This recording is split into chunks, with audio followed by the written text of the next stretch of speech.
my cheesy sourdough garlic pull-apart bread. It's really simple, it's fun, it's the perfect appetizer or side, especially during fall and winter. You're gonna love this recipe. Let's go make it.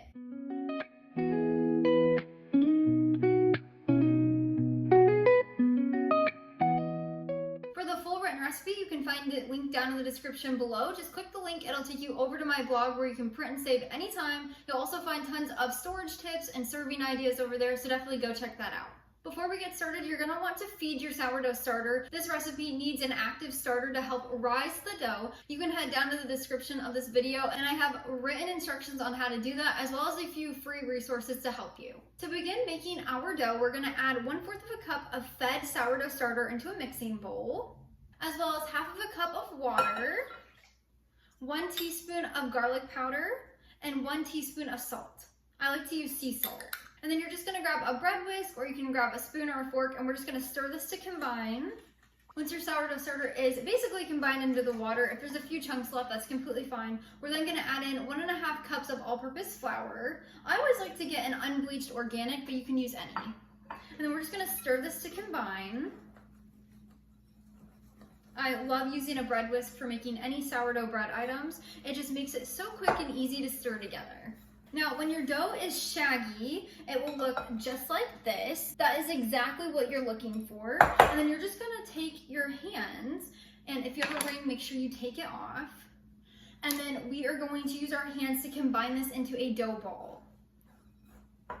Now, if your dough is too wet and it's very sloppy and it's not shaggy at all, that just means your sourdough starter is a little bit more hydrated than mine. Not a problem. Just add a few extra tablespoons of flour into your bowl. If your dough is not coming together at all and it's very, very dry, that just means your starter is less hydrated than mine. Again, not a problem. You can just add a few extra tablespoons of water to help bring everything together. And then we're gonna turn our dough out onto the countertop with any little excess pieces of flour.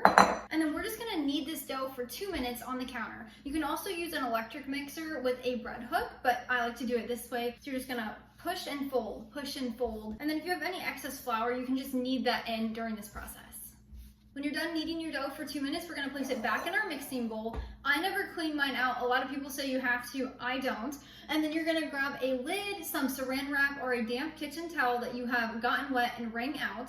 And then we're gonna put it on loosely. So if you have saran wrap, put it on loosely. Of course, the damp kitchen towel, you're just gonna lay over it. But then for a lid, you're just going to pop 2 sides on and leave 2 sides open. And then we're gonna let our dough sit at room temperature just like this for 12 hours to bulk ferment. During this time, your dough will get bubbly and double or triple in size. That's exactly what you're looking for. If that does not happen, there's 2 issues. Either your home is a little bit cooler, not a problem, or your starter is weak and is having a hard time fermenting the dough. Again, not a problem if either one of these are true. For troubleshooting tips and how to fix either of those issues, go down to the description of this video. I have everything explained down there to help you out. So my bulk ferment will be done around 11 o'clock tonight. At the time, I do not want to continue this recipe, so then I'm going to put the lid on so it's airtight and pop it in my refrigerator until I'm ready to make it in the morning. So you can do the same. After your dough has bulk fermented the 12 hours and it has doubled or tripled in size, just put an airtight lid on it, put it in your fridge up to 48 hours, and then continue this recipe. So I'll meet you back here in the morning when I'm ready to continue this recipe.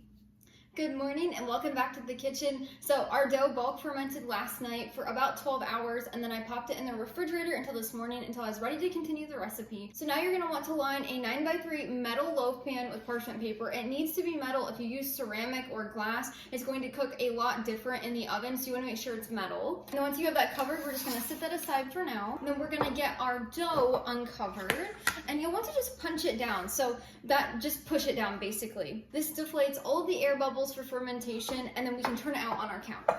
And then to prevent any sticking, we'll want to lightly dust our workspace.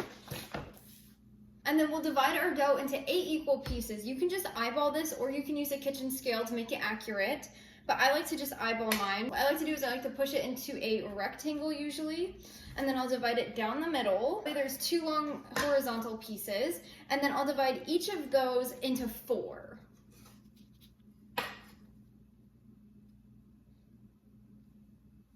And then you're gonna put all of them to the side besides one, and we're going to roll this out into a rectangle that's about 1/2 inch thick. So it doesn't matter exactly how long or wide they are. They will be about 4 inches long, 3 inches wide, so a 3x4 rectangle, but we're just looking for 1/4 inch thickness. So just like this, it does not need to be perfect by any means. And then we'll repeat with the rest. While you're doing this, if you would like to melt 3 tablespoons of butter for the filling, you can go ahead and do that on the stovetop. I've already done this, so I have mine sitting to the side, but you're more than welcome to do that to speed up the process. This garlic cheesy pull-apart bread is a perfect side, whether you're having a football party, serving it for Thanksgiving or Christmas, just having a cozy soup night for supper. You can serve this for many different occasions, even if you wanted to just snack on it. It's a great recipe to make for many different things. I have a whole bunch of sharing and serving ideas over on the blog. Definitely check that out, link down in the description if you need some ideas on how to serve this or what to serve it with. Once we got everything rolled out, we're gonna start making our filling. So you're gonna want to melt 3 tablespoons of butter in a little saucepan like I have here. And then we're gonna add in 1 teaspoon of sea salt. And then we'll also add in 2 teaspoons of garlic powder, no salt added. And then I always just take a kitchen brush and I stir this around to completely combine everything. Make sure there's no chunks of salt or garlic powder in your mixture.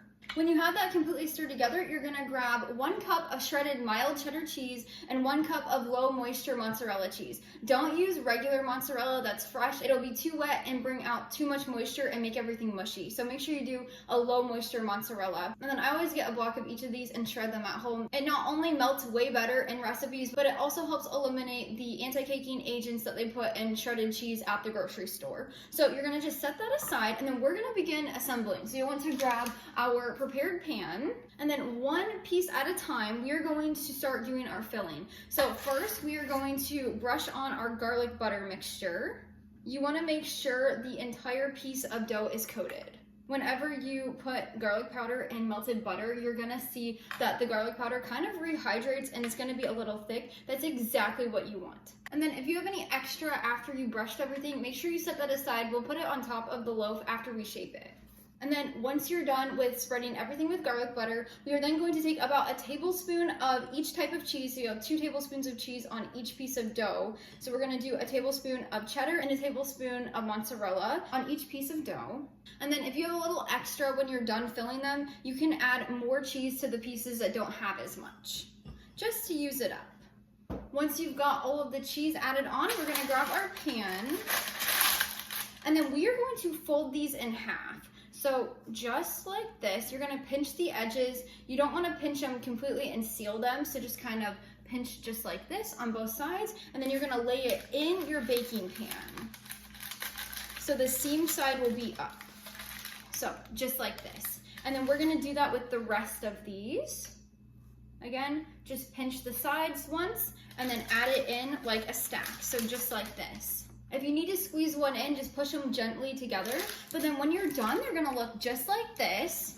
Now at this point, you can place this in the refrigerator covered with saran wrap or a damp kitchen towel, and you can place it in there for up to 24 hours until you want to continue this recipe. This just gives you a little more time and chills the dough while you wait, or you can continue this recipe right away. That's what I'm going to do. So when you're ready to continue the recipe, you're going to grab a dry kitchen towel, and we're gonna place that over the top, and then we're gonna let this sit out at room temperature for 2 to 4 hours until it's puffy. So I'll meet you back here when it's done proofing. And I forgot to mention your excess garlic butter, keep that to the side until you're done proofing. We're gonna brush this on right before baking. Once our loaf has proofed, we're gonna preheat our oven to 375 degrees, and then we're going to warm up our butter mixture like I have back there. If you don't have any excess from earlier, that's completely fine, just skip this step. When your butter mixture is melted, we're going to just brush the excess on top.